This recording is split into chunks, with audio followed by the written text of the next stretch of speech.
Europe 1, il est 8h35, la revue de presse. La revue de presse de Natacha Polony. Bonjour Natacha. Bonjour Thomas, bonjour Julie et bonjour à tous. Alors ce matin, une de vos journaux, il y a bien sûr l'horreur, le Parisien, Chloé, 9 ans, enlevée et assassinée. Et puis il y a aussi l'impuissance organisée, Libération, secte, la France baisse la garde. Il y a aussi l'Europe qui distribue les réprimandes. Le Figaro, Bruxelles réclame d'urgence des réformes à la France. Le Monde, l'Europe attaque Google pour abus de position dominante. Les Échos, l'Europe sonne la charge contre Google. Alors le Point s'interroge sur le programme économique des prétendants de l'UMP. La droite est-elle à la hauteur ? On commence avec un chapitre qui pourrait s'appeler l'après-Charlie et ses conséquences. Bien sûr, et la question c'est à la hauteur ou pas ? C'est ce qu'on se demande en lisant les rapports de Gérard Larcher et Claude Bartolone sur l'engagement et l'appartenance républicaine. Le Figaro nous raconte l'histoire de cette mission commandée par François Hollande au président des deux assemblées au lendemain des attentats. Deux présidents qui ne se sont pas entendus et ça donne deux rapports aux antipodes l'un de l'autre. D'un côté, un président du Sénat qui insiste sur la France périphérique, sur la nécessaire implication de l'État, sur la question du fait religieux, sur un engagement civique obligatoire pour les candidats à la naturalisation. Et puis de l'autre, un président de l'Assemblée nationale qui lance une proposition choc qui effacera toutes les autres, le vote obligatoire. Simple coup de communication, juge Guillaume Tabar, et cadeau fait au Front National. C'est une étrange petite guerre de posture, surtout autour d'un sujet tellement crucial, comme si les politiques n'avaient toujours pas pris la mesure de ce qu'a révélé le massacre de Charlie Hebdo. Alors plutôt que le vote, ce qu'il faudrait rendre obligatoire, eh bien, c'est la lecture du dernier livre de Charb, le patron de Charlie Hebdo. Il l'avait achevé le 5 janvier et l'Obs en publie les bonnes feuilles, une réponse par avance à tous ceux qui, depuis 3 mois, ont expliqué en des mots plus feutrés que le rappeur Booba que Charlie avait joué avec le feu.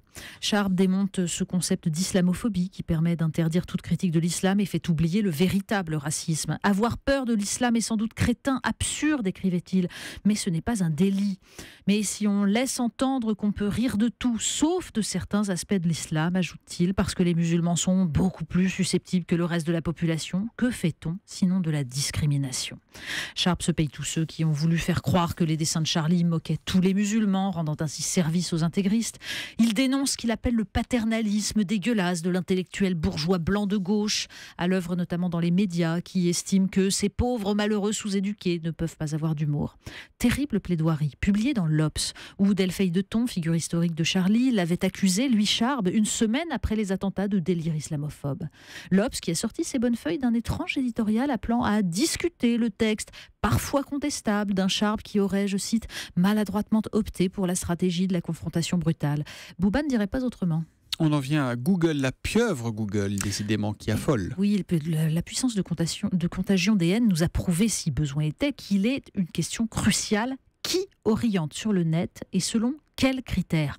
Alors on lira partout les commentaires sur le rappel à l'ordre de Google par Bruxelles, dans Libération, dans Le Monde ou dans Le Parisien. Mais c'est dans les Échos que l'on trouvera l'analyse la plus exhaustive et surtout l'histoire hollywoodienne de cette guerre d'usure entre les institutions européennes et donc le géant du net qui abuse de sa position dominante. Et puis tout à coup, les Échos découvrent les bienfaits de la souveraineté. C'est formidable. En dépit des cris de certains, des accusations de protectionnisme ou de manque de modernité des commissaires rétrogrades, écrit David Barou, la démarche de la Commission est légitime. Totalement mondialisée, alors que les lois et les régulateurs sont encore le plus souvent nationaux, Google jouit de fait d'une extraterritorialité, observe-t-il, pour justifier qu'émerge un arbitre. C'est d'autant plus intéressant que juste à côté, dans les Échos toujours, se trouve un texte passionnant de Benoît Georges, chef du service idées et débats des Échos, et qui raconte comment les entreprises de high-tech américaines ont été soutenues et parfois initiées par le département américain de la Défense, bien loin du mythe libéral de la création spontanée. On s'émerveille devant les startups qui seraient nées dans des garages, écrit un analyste, mais on oublie de dire que le garage se trouve en fait sur un porte-avions. Et oui, la naïveté en la matière est une faute qui ne se rattrape pas. Est-ce que, Natacha, certaines revues scientifiques prendraient quelques largesses avec la rigueur ? Mais oui, le sujet en fait commence à inquiéter. Il émerge beaucoup dans la presse et là, on le trouve cette semaine dans l'Obs. Très bon article. La course au sensationnel, figurez-vous, gagne le milieu le plus rigoureux qui soit. Donc les grandes revues scientifiques, Science, Nature, études bidonnées, scientifiques niant le réchauffement climatique mais dont les recherches sont financées par l'industrie du pétrole. Les revues en fait cherchent du sensationnel, nous dit l'article. Du sensationnel dont parlera la presse généraliste, dont parleront les médias, au lieu de privilégier les articles qui feraient avancer la science. Or, les scientifiques sont désormais évalués dans leur université en fonction de leur nombre de publications. On appelle ça un cercle vicieux. On revient en France puisqu'on va à Mayotte. Mais oui, c'est loin Mayotte, c'est loin et on oublie que c'est désormais un département français. Alors il faut absolument lire cette semaine le reportage des Inrecuptibles sur Mayotte, l'île aux enfants perdus, où un habitant sur 2 a moins de 17 ans, où les parents comoriens en situation irrégulière sont expulsés, laissant des enfants survivre dans des conditions absolument abjectes, violence, insécurité. Et puis un plan promis par François Hollande, Mayotte Avenir 2025. C'est très loin 2025. On termine avec une question ? Ben oui, pour terminer, une question que vous vous êtes forcément tous posée, et alors nous, ici, encore plus. Comment se réveillait-on avant l'invention du réveil ? Ah, bonne question. Ben oui.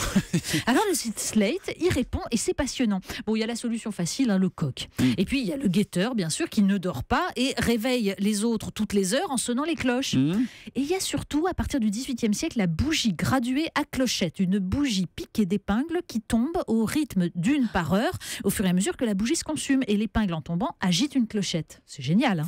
Puis jusqu'à l'alarme collective des cités ouvrières dans les années 40. Et depuis, on a inventé des réveils plus doux. La radio, bien sûr. Bon réveil à tous. Ou alors le réveil qui diffuse une odeur de croissance, c'est merveilleux. Pour réveiller les consciences, d'ailleurs, c'est pareil. C'est tellement doux qu'on sent plus rien. Alors qu'un livre de Charbe, par exemple, ça réveille bien. La revue de presse de Natacha Polny, tous les matins à 8h30 sur Europe 1. On a une précision de François Coulon, notre correspondant dans l'Ouest, sur ce fameux dicton. En Bretagne, il ne pleut que sur les cons. C'est donc un dicton que l'on doit à Olivier de Kersauzon. Voilà, nous avons rendu à César ce qui lui revient. À demain, Natacha. Et on se réveille, s'il vous plaît. Notamment Nicolas Canteloup, qui arrive dans un instant.